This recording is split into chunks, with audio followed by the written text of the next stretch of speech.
Hello friend, welcome to the channel pharmacy dictionary. आप देख रहे हैं हमारा मेडिसिन रिव्यू एक्सक्लूसिव सीरीज। इस सीरीज में हम बात करते हैं कुछ स्पेसिफिक मेडिसिन के कॉन्स्टिट्यूएंट के बारे में, उनके काम करने के तरीके के बारे में, और साथ में हम डिस्कस करते हैं कि उसका जो बेसिक यूज़ है वो किस कारण से किया जाता है। और अभी के कुछ दिनों से हम तो एक ऐसा तरीका अपना रहे हैं जिसमें उस ड्रग का क्लासिफिकेशन भी आपको रिप्रेजेंटेटिव तरीके से दिखा रहे हैं। चलिए बात करते हैं हमारे आज के ड्रग के बारे में। अगर आप आज के ड्रग का ब्रांड नेम देखेंगे तो यह आपका क्रीमाफीन। ये क्रीमाफीन को बनाने वाली कंपनी है एबॉट फार्मा। और इस क्रीमाफीन के अंदर जो एक्टिव कॉन्स्टिट्यूएंट है उनमें से एक जो हमारे लिए जरूरी है वह है आपका लिक्विड पैराफिन, और इसमें मिल्क ऑफ मैग्नीशिया भी ऐड किया गया है। बट आज हम डिस्कस करेंगे केवल लिक्विड पैराफिन के बारे में। यहाँ पे अगर आप देखेंगे तो ये लिखा हुआ है कि एक जेंटल कॉन्स्टिपेशन रिलीव करने वाला कॉन्स्टिट्यूएंट है, नॉन हैबिट फॉर्मिंग है, और इंडियाज के डॉक्टर के द्वारा प्रिस्क्राइब किया जाने वाला नंबर 1 ब्रांड का लैक्सेटिव है। ये बात तो सच है कि ये जो कैटेगरी का ड्रग है वो बिल्कुल भी आपको हार्मफुल इफेक्ट नहीं देता।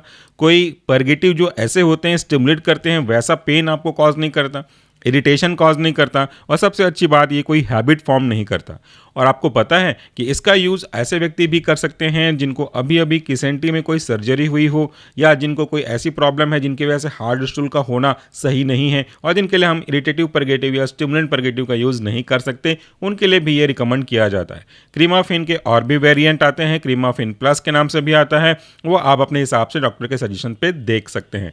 चलिए बात करते हैं कि आखिर हमारा जो लिक्विड पैराफिन है वो क्या है और कैसे काम करता है। लिक्विड पैराफिन को सबसे पहले हम कैटेगराइज कर लेते हैं कि ये कहाँ पे लोकेटेड है। अब अपने राइट साइड देखिएगा, जो टेबल क्लासिफिकेशन है उसमें ये रहा हमारा लिक्विड पैराफिन।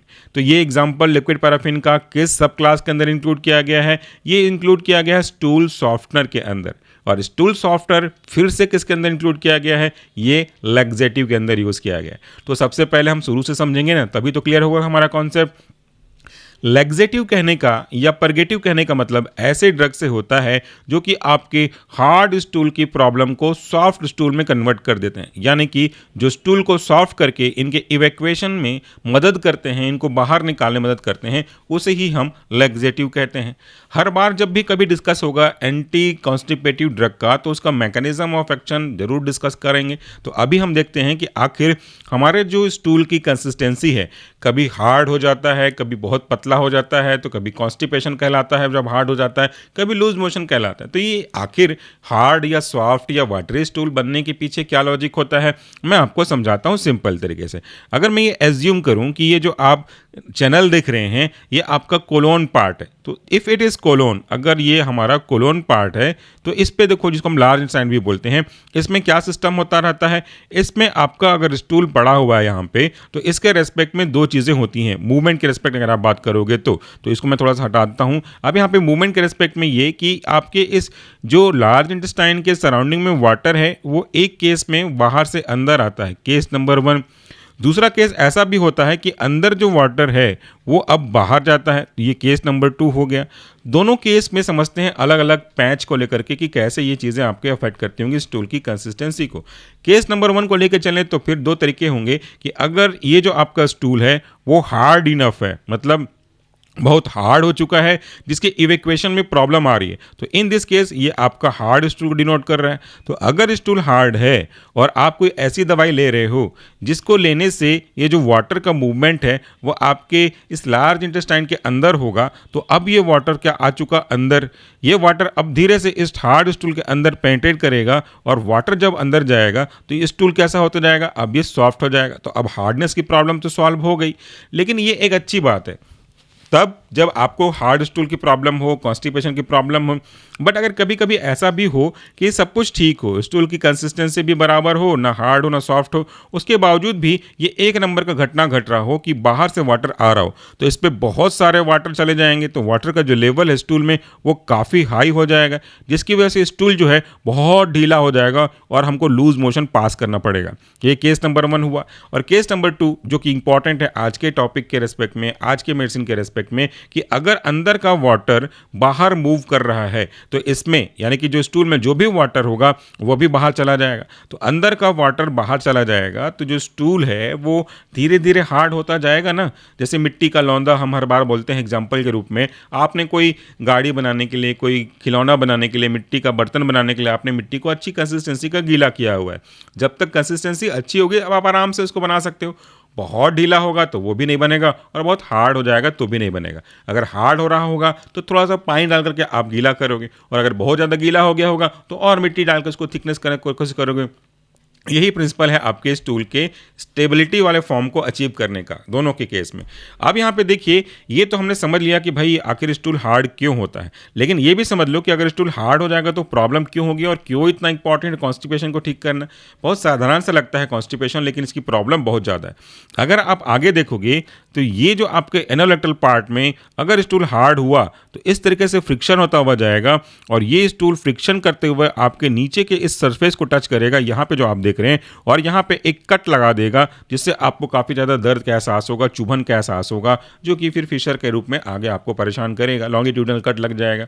तो ये सब चीज़ें ना हो इसलिए आपको कॉन्स्टिपेशन को मेंटेन करना है।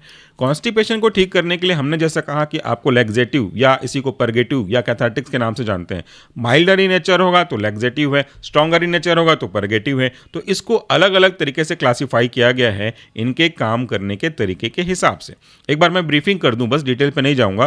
पहला है आपका बल्क फॉर्मिंग एजेंट, यानी कि ऐसे एजेंट जो बल्क फॉर्म करके अपना काम करते होंगे। अगर ये छोटा सा है और इसको अगर आपने लार्ज इंटेस्टाइन में दिया है आपके ड्रग को, तो यहाँ से पानी जो भी होगा, बाहर से भी पानी जो आप एक्स्ट्रा ऊपर से 2 गिलास के आसपास लोगे, तो सारे जो वाटर हैं वो आपके इसी कोलोन में एंटर कर जाएंगे, और इस कोलोन में एंटर करके ये स्टूल को थोड़ा सा सॉफ्ट करेंगे, क्योंकि ये खुद पानी को एब्जॉर्ब करके स्वेल हो जाएंगे, बल्कि फॉर्मेशन कर लेंगे। यही उनके काम करने का तरीका होता है। स्टूल सॉफ्टनर की हम बात कर रहे थे आज का, तो इस पे अब हम टिक के रहते हैं। स्टूल सॉफ्टनर 2 शब्दों से बना हुआ है। पहला जो वर्ड है वह है स्टूल, और दूसरा जो वर्ड है वह है आपका सॉफ्टनर। तो हमारा जो मेन पॉइंट है वह है सॉफ्टनर, यानी कि जो स्टूल को सॉफ्ट कर देता हो उसे हम स्टूल सॉफ्टनर कहते हैं। इसको समझने के लिए हम छोटा सा एग्जांपल ले लेते हैं। अगर मैं आपसे एक एग्जांपल दूं और आप सवाल पूछूं, ये आपका एक पाइप है और इसमें आपने एक लोहे के बॉल को अंदर से बाहर मूव करने की कोशिश करी इस तरीके से, लेकिन आप यहाँ पे देख पा रहे हो कि जगह बस थोड़ा सा एक्स्ट्रा है, मतलब ये वाला पॉइंट ही एक्स्ट्रा है। तो अगर ये जगह टाइट हो जाए इस तरीके से, तो ये जो बॉल है वो तो फंस गया, और इसके फंसने से ये बॉल आगे मूव नहीं कर पाएगी, क्योंकि यहाँ पे फ्रिक्शन जनरेट हो रहा है और इसके वियर एंड टियर होने के चांसेस हैं। ये पॉइंट भी छिल सकता है, ये वाला पॉइंट भी छिल सकता है, और अंदर का ये वाला पॉइंट भी छिल सकता है।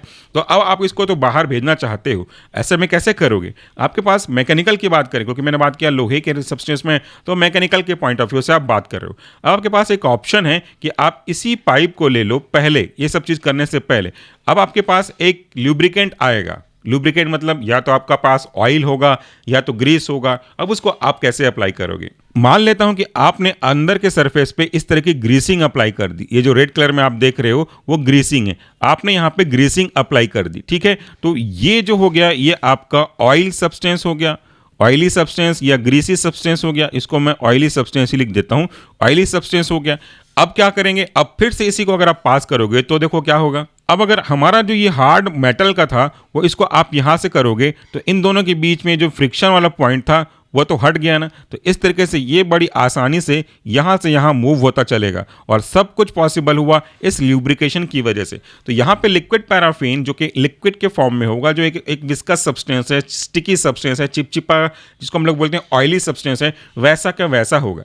अब जब कभी भी कोई भी व्यक्ति इसको लेगा तो क्या होगा? फिर से वही कहानी आ जाएगी कि जब कभी भी कोई व्यक्ति इसको लेगा तो उसके ये जो अंदर वाले सरफेस हैं उसको इस तरीके से ल्यूब्रिकेट करता हुआ चलेगा, और ल्यूब्रिकेट करेगा तो ये जो आपका स्टूल है बिना किसी फ्रिक्शन के आराम से उसके थ्रू मूव करता हुआ चले जाएगा। तो इस तरीके से हमारा ये जो पॉइंट था जिसमें फ्रिक्शन लेस हुआ, यही लुब्रिकेशन का पॉइंट है, और यही लुब्रिकेशन करने का काम करता है हमारा लिक्विड पैराफिन। आई होप कि आपको समझ में आ गया होगा।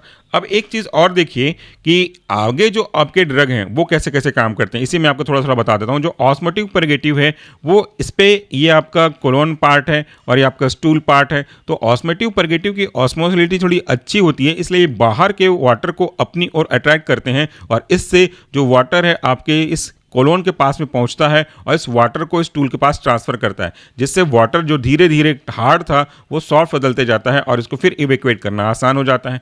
ये जो आपके ड्रग हैं लिक्विड पैराफिन और आपका ऑस्मोटिक परगेटिव दोनों सूटेबल होते हैं किसी भी तरह के पेशेंट्स के लिए। और आज का जो ड्रग हमारा क्रीमाफिन है उसके एक और वेरिएंट क्रीमाफिन प्लस में देखोगे तो लिक्विड पैराफिन भी होगा और मिल्क ऑफ मैग्नीशिया यानी कि मैग्नीशियम हाइड्रोक्साइड भी होगा और एक सिरप और काफ़ी ज़्यादा मात्रा में मिलता है मार्केट में, लैक्टोरोज कंटेनिंग सिरप, वो भी काफ़ी ज़्यादा अच्छे तरीके से काम करता है। तो आई होप कि आपको जो कंसेप्ट है वो समझ में आया होगा।